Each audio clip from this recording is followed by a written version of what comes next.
Christmas Eve at the Cruising Yacht Club of Australia. Absolutely beautiful day.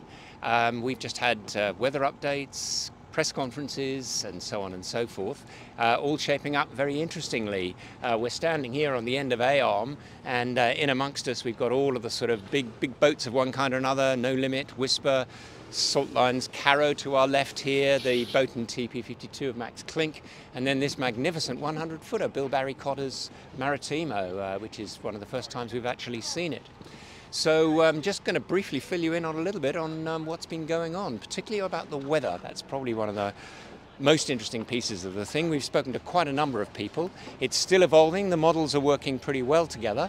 But what's safe to say is it's going to be a pretty fast downwind run from the start.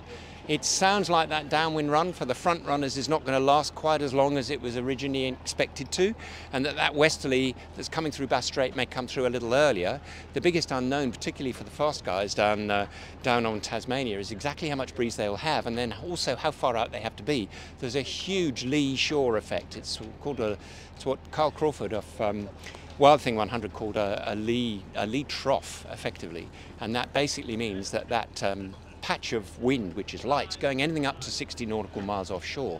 And of course the big test then is in a westerly is where do you put yourself where you're going to be able to get back in to Tasman Island, because the last thing you want to be doing is going upwind in those conditions. So it's all to play for. In Sail World, John Curnow and I have been swapping phone calls virtually every 24 hours, testing different models, but I think we're both agreed that this is going to be fast to start with, and maybe not quite as fast as it was looking even 2 or 3 days ago, when probably the opportunity of breaking the record was a possibility.